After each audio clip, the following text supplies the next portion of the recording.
Loué soit le précieux sang de notre Seigneur Jésus-Christ et le cœur immaculé de Marie. Voici donc la première semaine de cette première méditation du chanoine Beaudenon de la formation à l'humilité sur le thème besoin d'être humble. Invitation divine à l'humilité. S'écoute par voulu. Premier point, l'orgueil, tendance innée et funeste. Deuxième point, l'humilité, vertu réformatrice. Troisième point, l'humilité, source de faveur céleste. Donc je répète que chaque méditation, peut-être il y a une petite préparation pour la veille à chaque fois. Et le lendemain, on peut à nouveau réécouter cet audio et appliquer ce qu'on a écouté. Je mettrai des marques pour vous avertir au fur et à mesure de ces différents passages. Voici donc la préparation pour la veille. Avant d'aborder la série un peu aride de méditation, où le raisonnement posera les bases de l'humilité, laissons descendre sur notre sensibilité une vision plus douce de cette vertu. Le divin maître nous la présente sous les traits d'un petit enfant tout candide. Ce n'est encore qu'une esquisse, mais cette esquisse donne admirablement la physionomie de l'âme humble. Au dehors, nulle recherche, au dedans, nulle prétention. C'est la belle simplicité des vues et de l'attitude. Cette simplicité native est, chez l'enfant, sans mérite comme sans durée. Ce qui tient, lui, d'une heureuse ignorance, doit venir chez nous de l'effort. L'enfant semble encore garder un reflet de l'innocence primitive. Ce reflet pur, cette image apparue, reste idéal à poursuivre. Ailleurs, un idéal plus complet, plus haut et 1000 fois plus aimable encore, nous sera proposé. Citation, prenez-moi de moi que je suis doux et humble de cœur. Alors, l'image de l'humilité s'achèvera en nous par la fidèle copie du chef-d'œuvre. Faites-vous dès maintenant un cœur désireux et docile. Ce que Jésus enseigne est nécessairement vrai. Ce qu'il demande est nécessairement bon. Ô Jésus, demain, montrez-moi, comme aux apôtres, ce cher petit enfant qui doit être mon modèle, et laissez-moi déjà vous entrevoir vous-même sous ses traits. Voilà, c'est la fin de la préparation préliminaire, la préparation pour la veille. Voici la méditation. Lorsqu'ils furent dans la maison, Jésus leur dit, « Que discutiez-vous en chemin ?» Et ils se taisaient, parce qu'en chemin ils avaient discuté sur lequel d'entre eux était le plus grand. Et s'étant assis, il appelle un petit enfant, le place au milieu d'eux et dit, « en vérité, si vous ne changez, et si vous ne devenez comme de petits enfants, s'écoute par vous n'entrerez pas dans le royaume de Dieu. Et quiconque reçoit en mon nom un petit enfant semblable me reçoit.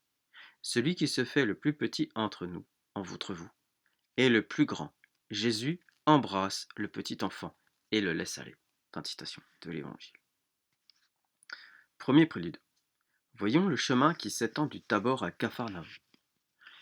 Le Sauveur marche le premier, les apôtres le suivent.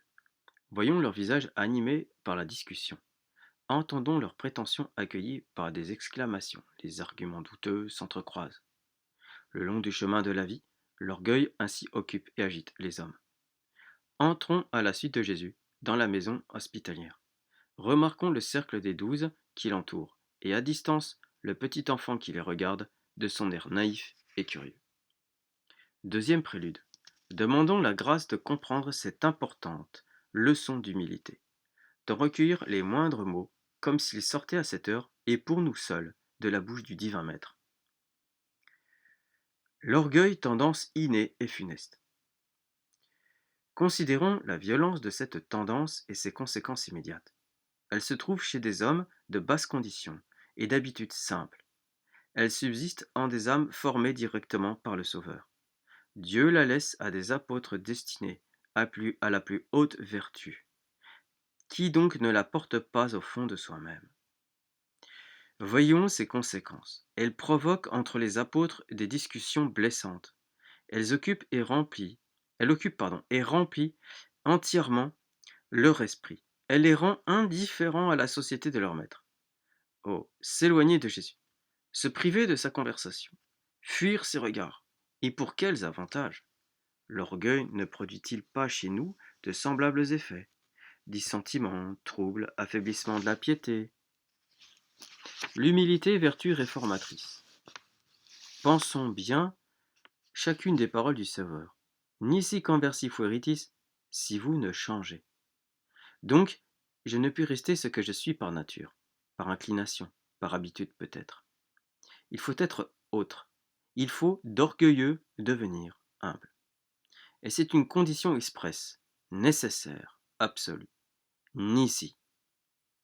Sans cela, point de place au royaume du ciel. Et efficiamini, se refaire, quelles que soient les difficultés et les répugnances. Le temps et la patience y sont nécessaires. On ne se refait pas en un jour. Sicut parvoli, c'est-à-dire voilà le mot essentiel. Le petit enfant est mon modèle. Il faut d'abord que je m'abaisse, que je me fasse petit, que je me croie petit.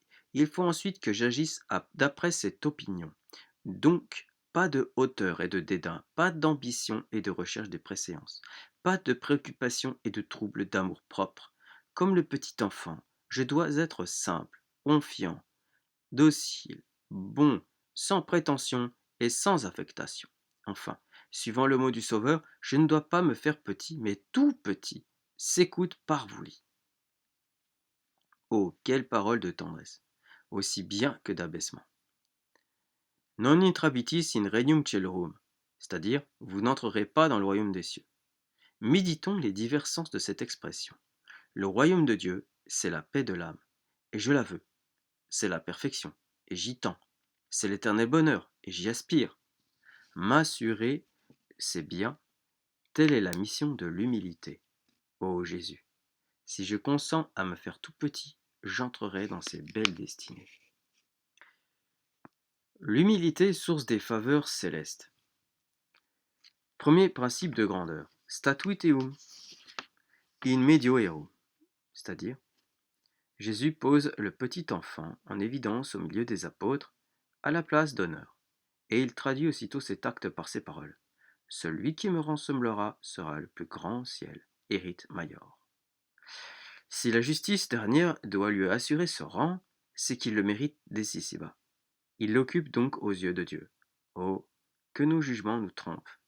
Oh, comme les rangs subiraient d'étranges changements, si la lumière de vérité perçait nos ténèbres. Deuxièmement, humilité, principe de consolation. Quem cum complexus esset, c'est-à-dire, Jésus embrasse le petit enfant.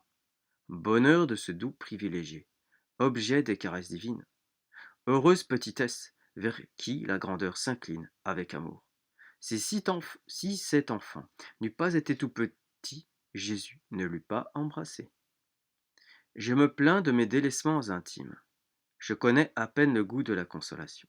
Jésus ne m'entoure pas de ses bras, ne me presse pas sur son cœur. Mais pourquoi? Serait-il moins bon ou serais-je trop grand? Oui, peut-être, par mes prétentions. Oh, je choisis d'être petit et d'être aimé. Toutes les satisfactions de l'amour-propre ne valent pas ensemble une caresse de Jésus. Humilité, principe de succès. Qui succeperit in talem in nomine meo me succepit. C'est-à-dire que Jésus accrédite auprès de tous les hommes celui qui ressemblera à ce petit enfant. Il déclare que le recevoir, c'est le recevoir lui-même.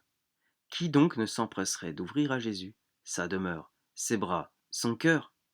Je serai ce privilégié si je me fais petit. Dieu, comme pour rendre sa recommandation facile, attache à l'humilité le don de plaire. Celui en qui elle brille semble apporter la sécurité et la dilatation. On sent, à je ne sais quel signe, que cet humble ne saurait mépriser ou blesser. Qu'il parle ou qu'il écoute, c'est le même effacement, le même désir de laisser les autres paraître. Ce qu'il demande, on l'accorde spontanément. Rien en lui ne provoque ces répulsions instinctives que soulève l'orgueil. Est-ce un rayonnement de l'âme? Est-ce un privilège de grâce? Est-ce une fugitive apparition de Jésus? Que reciperit talem me recipit. Oh, que je voudrais me faire petit. Oh, que je voudrais me faire petit. La résolution, être un petit enfant pour que Jésus m'aime. Étude psychologique de l'orgueil. C'est une partie qui est séparée complètement de la, pas de la formation, mais de la méditation. Et nous l'étudierons dans le prochain chapitre. Passons maintenant à Maître Lier. Dans son catéchisme de la vie intérieure, leçon 7, de l'amour de la croix, c'est-à-dire de l'abjection, des souffrances et de la pauvreté que le Saint-Esprit nous donne dans le baptême. Quoi? Devons-nous porter la croix de Jésus-Christ et faire profession de ces maximes? Oui. La seconde condition que Jésus-Christ propose à ses disciples et à tout chrétien, c'est de porter la croix, tolat crucem suam, Matthieu 16, 24, et de prendre plaisir aux souffrances, au mépris, aux calomnies, à la pauvreté, etc. Mais comment se peut-il faire que nous aimions le mépris, les souffrances, la pauvreté, en un mot, la sainte croix de Jésus-Christ?